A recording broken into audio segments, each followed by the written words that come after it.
നമസ്കാരം.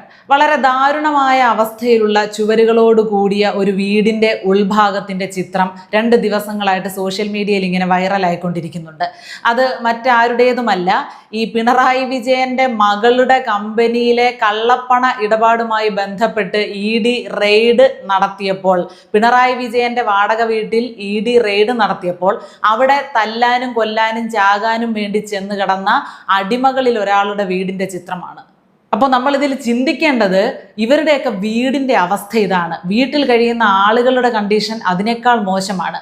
ആ ചിത്രങ്ങളിൽ ഒന്നിൽ ഒരു വൃദ്ധൻ, പ്രായമായ ഒരു മനുഷ്യൻ എന്തോ അസുഖമായിട്ട് കിടന്ന കിടപ്പിലാണ്. കുറെ മരുന്നുകൾ അടുത്ത് കിടപ്പുണ്ട്. ആ വീടിൻ്റെയും അവസ്ഥ ശോചനീയമാണ്. ഇവരുടെയൊക്കെ വീട്ടിലിരിക്കുന്ന മാതാപിതാക്കൾ ഇവരെയൊക്കെ പഠിക്കാൻ വേണ്ടി വിട്ടു. പഠിക്കാൻ വിട്ട സമയത്ത് ഇവർ കൊടിയും പിടിച്ച് ബസ്സിനും കല്ലെറിഞ്ഞ് നേതാക്കൾ പറയുന്നതിന് ഏറാൻ മൂളിക്കൊണ്ട് നടന്നു.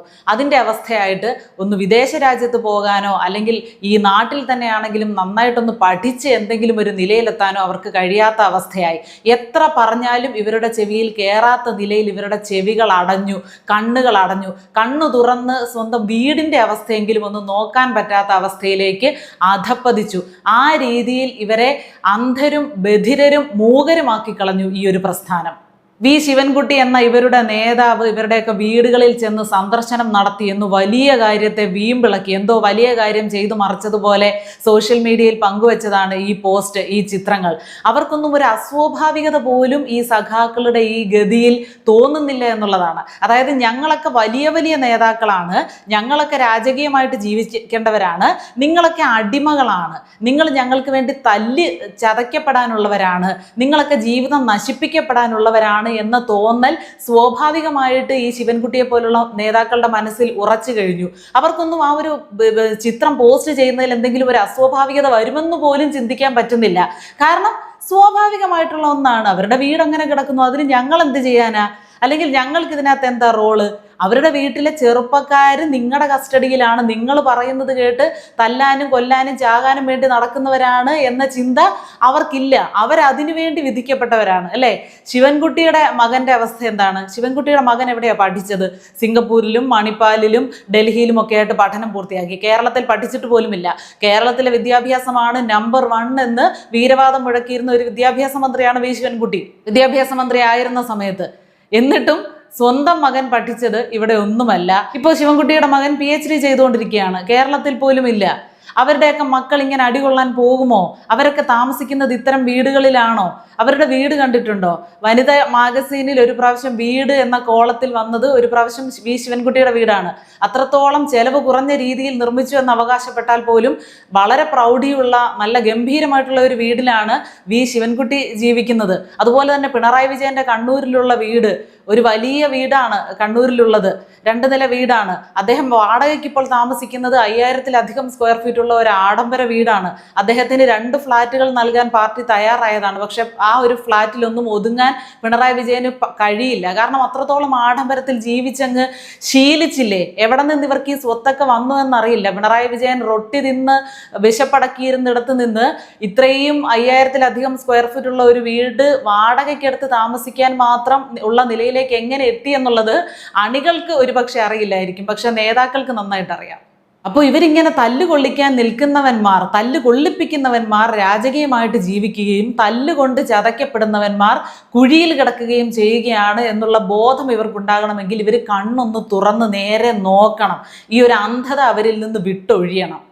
പോട്ടെ, ഈ പ്രസ്ഥാനത്തിൻ്റെ ഒരു ആവശ്യത്തിന് വേണ്ടിയിട്ടാണ് തല്ലുകൊള്ളാനും അടിവെക്കാനും പോകുന്നതെങ്കിൽ നമുക്ക് ഒരുവിധം സമ്മതിച്ചു കൊടുക്കാം. സ്വന്തം പ്രസ്ഥാനത്തിന് വേണ്ടിയിട്ടാണ് ഇറങ്ങുന്നത്. ഇത് അതുപോലുമല്ല. പാർട്ടി മെമ്പർഷിപ്പ് പോലും ഇല്ലാത്ത ഒരാളാണ് വീണ വിജയൻ. പിണറായി വിജയന്റെ മകളായി പോയതുകൊണ്ട് പിണറായി വിജയന്റെ കുടുംബത്തിന്റെ മൊത്തം സുരക്ഷിതത്വം അങ്ങ് ഇവരുടെ കയ്യിലാണല്ലോ ഇരിക്കുന്നത്. ഈ അടിമകളുടെ കയ്യിലാണല്ലോ, ഈ അന്തം കമ്പികളുടെ കയ്യിലാണല്ലോ ഇരിക്കുന്നത്. അതുകൊണ്ടാണ് അവരങ്ങ് ഇറങ്ങി ചാടി പുറപ്പെട്ടത്. കഴിഞ്ഞ ദിവസം ന്യൂസ് ചാനലുകാരൊക്കെ ഇവരുടെ എന്തിനാണ് ഈ പ്രതിഷേധം, ED റെയ്ഡ് നടത്തുന്ന സമയത്ത് എന്ന് അവിടെ തടിച്ചുകൂടിയ ഈ അടിമകളോട് ചോദിച്ചപ്പോൾ അവരിൽ ചിലർ പറയുന്ന മറുപടികൾ കേട്ടാൽ ഇവർക്ക് എന്ത് വിവരമുണ്ട് എന്ന് നമ്മൾ ചിന്തിക്കും. വിവരം എന്ന് പറയുന്നത് അടുത്തുകൂടി പോയിട്ടില്ലാത്തവരാണ് പരമാവധി പേരും. അവർ പറയുകയാണ് ED ഞങ്ങൾ വെറുതെ വിടില്ല, മോഡിയെ ഞങ്ങൾ വെറുതെ വിടില്ല, ED ഞങ്ങളുടെ കൈ നടി കൊണ്ടോണ്ടേ ഇവിടുന്ന് പോവുകയുള്ളൂ, അധികാരത്തിന്റെ അഹങ്കാരമാണ് മോദിക്ക്, അതുകൊണ്ടാണ് മോദി ഇങ്ങനെ ചെയ്തു കൂട്ടുന്നത് എന്നൊക്കെ പറഞ്ഞങ്ങ് വാചാലരാകുകയാണ്. ഈ വിവരദോഷികൾക്ക് അറിയില്ല എന്തിനു വേണ്ടിയാണ് ED ഇവിടെ വന്നതെന്ന്. വീണ വിജയന്റെ കമ്പനി ചെയ്തു കൊടുക്കാത്ത ഒരു സേവനത്തിന് കോടികൾ കൈപ്പറ്റിയിരിക്കുന്നു എന്ന് തെളിഞ്ഞ കാര്യമാണ്. എങ്ങനെയാണ് ആ പണം എവിടെ നിന്ന് വന്നു, എന്ത് സേവനമാണ് കൊടുത്തത്, എന്തിനാണ് അവര് കരിമണൽ കമ്പനി ഈ വീണ വിജയന്റെ കമ്പനിക്ക് അത്രയും കോടികൾ കൊടുത്തത് എന്നതിന് മറുപടി ഇതുവരെ കൃത്യമായിട്ട് കിട്ടിയിട്ടില്ല. അതിൻ്റെ പേരിലാണ് ഈ അന്വേഷണങ്ങളും ED റെയ്ഡുകളും ഒക്കെ നടക്കുന്നത്. എന്നിട്ട് ഇതൊന്നും മനസ്സിലാക്കാതെ പിണറായി വിജയനെ തൊട്ടോ എന്ന ആക്കളി തീക്കളിയാ, പിണറായി വിജയന് വേണ്ടി ചാകാൻ നടക്കുന്ന ഞങ്ങൾ ഇവിടെ ഉള്ളപ്പോൾ ഞങ്ങൾ ചത്തിട്ടേ അങ്ങേരെ തൊടുള്ളൂ എന്നും പറഞ്ഞ് കുറെ വിവരദോഷികൾ അങ്ങ് ചാടി ഇറങ്ങുകയാണ്. ആ വീടിനകം ഒന്ന് പെയിന്റ് ചെയ്യണമെങ്കിൽ ഒരു 10 ദിവസം ജോലിക്ക് പോയാൽ മതിയല്ലോ. അത് തന്നെയാണ് നാട്ടുകാർ മുഴുവൻ ചോദിക്കുന്നത്. ആ വീടിന്റെ അവസ്ഥ കണ്ടിട്ട്, വീട്ടുകാരുടെ ദയനീയമായിട്ടുള്ള അവസ്ഥ കണ്ടിട്ട് നാട്ടുകാർ മുഴുവൻ രാഷ്ട്രീയം മറന്ന് ചോദിക്കുന്ന ഒരു ചോദ്യമാണ്, എടാ വിവരദോഷികളെ, മനുഷ്യപ്പറ്റില്ലാത്തവന്മാരെ 10 ദിവസം നീയൊക്കെ അടുപ്പിച്ചൊരു ജോലിക്ക് പോയെങ്കിൽ ആ വീടിനകം ഒന്ന് വെള്ളയടിക്കാമല്ലോ അല്ലേ? അതൊന്നുമില്ല, ജോലിക്കും പോകത്തില്ല, കൂലിയും വേണ്ട, ഇങ്ങനെ കിട്ടുന്ന പരിപ്പുവടയും കട്ടച്ചായയും കുടിച്ചുകൊണ്ട് ജയ് വിളിച്ച് ബസ്സിന് കല്ലെറിയാനും മുദ്രാവാക്യം വിളിക്കാനും അങ്ങ് പോവുകയാണ്. എന്തെങ്കിലും നേട്ടം ഇവന്മാർക്കുണ്ടോ? എന്നാൽ ഇവന്മാർക്ക് മേളിലിരിക്കുന്ന നേതാക്കൾക്ക് എന്തുമാത്രം നേട്ടം ഇവന്മാർ മൂലം ഉണ്ടാകുന്നുണ്ട് എന്ന് ഇവന്മാർക്ക് വല്ല ബോധവുമുണ്ടോ? അതുമില്ല. ഏതായാലും വലിയ തോതിൽ ഈ ചിത്രങ്ങൾ വെച്ചുകൊണ്ട് ചർച്ചകൾ വൈറലായിട്ടുണ്ട് സോഷ്യൽ മീഡിയയിൽ. ആളുകളൊക്കെ ഇത് തിരിച്ചറിയാൻ തുടങ്ങുന്നുണ്ട്, ഇങ്ങനെ താരതമ്യം ചെയ്യാൻ ശ്രമിക്കുന്നുണ്ട് എന്നറിയുന്നതിൽ തന്നെ സന്തോഷമുണ്ട്. ഇത്തരം ചെറിയ ചെറിയ കാര്യങ്ങൾ വരെ, ഇത് ചെറിയ കാര്യമല്ല, വലിയൊരാശയം ഉൾക്കൊള്ളുന്ന ഒരു ചെറിയ ചിത്രമാണിത്, എങ്കിലും അതിനെ വിശകലനം ചെയ്യത്തക്ക രീതിയിലേക്ക് സോഷ്യൽ മീഡിയ ഇത്രയും ആക്റ്റീവ് ആയതുകൊണ്ട് ആളുകളും അതിലേക്ക് അറിവിലേക്ക് എത്തുന്നുണ്ട് എന്നതൊക്കെ വളരെ സന്തോഷമുള്ള കാര്യം. അപ്പോൾ ഇങ്ങനെ കൊല്ലാനും ചാകാനും നടക്കുന്ന പിള്ളേരോട് വീണ്ടും പറഞ്ഞു മടുത്ത കാര്യം ഒന്നുകൂടെ പറയാനുള്ളൂ, നിങ്ങൾ കണ്ണു തുറന്ന് നോക്കുക. നിങ്ങളുടെ നേതാക്കൾ എവിടെ നിൽക്കുന്നു, അവരുടെ മക്കൾ എവിടെ നിൽക്കുന്നു, നിങ്ങൾ എവിടെ നിൽക്കുന്നു, നിങ്ങൾ എവിടെ കിടക്കുന്നു? കുഴിച്ച കുഴിയിൽ അതിൽ നിന്ന് കരകയറാതെ നിൽക്കുകയാണ് നിങ്ങൾ. വളരെ അസുഖബാധിതരായിട്ടുള്ള പ്രായം ചെന്ന മാതാപിതാക്കളെ നോക്കാതെ, അവർക്കൊരു നേരത്തെ മരുന്ന് വാങ്ങിച്ചു കൊടുക്കാതെ, ഒരു നേരത്തെ ഭക്ഷണം കൊടുക്കാതെ നിങ്ങൾ നാട്ടുകാരുടെ അടുക്കളയിൽ നിന്നും പൊതിച്ചോറ് കൊണ്ട് മെഡിക്കൽ കോളേജുകളിൽ കൊടുത്ത് ഞെളിയുന്നു. അല്ലെങ്കിൽ നേതാക്കൾക്ക് വേണ്ടി മുദ്രാവാക്യം വിളിക്കാനും അടികൊള്ളാനും വേണ്ടി പോകുന്നു. ഏതെങ്കിലും ഒരു ഷർട്ടും മുണ്ടും എടുത്ത് അയൺ ചെയ്തിട്ട് ടിപ് ടോപ്പായിട്ട് പുറത്തോട്ടിറങ്ങിയിട്ട് കാര്യമില്ല.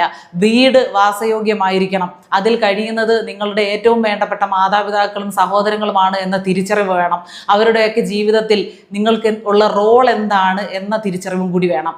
നിങ്ങളൊന്നും പ്രസ്ഥാനത്തിൻ്റെ ആളുകളായിട്ടല്ല ഭൂമിയിലേക്ക് പിറന്നു വീണത്. നിങ്ങൾക്ക് ജന്മം നൽകിയ മാതാപിതാക്കളുണ്ട്. നിങ്ങൾക്ക് അവരോട് കടപ്പാടുണ്ടാവണം. ഇല്ലെങ്കിൽ പ്രസ്ഥാനത്തിനോട് നിങ്ങൾ കാണിക്കുന്ന കൂറിൻ്റെ പകുതിയെങ്കിലും സ്വന്തം കുടുംബത്തോട് കാണിക്കുക.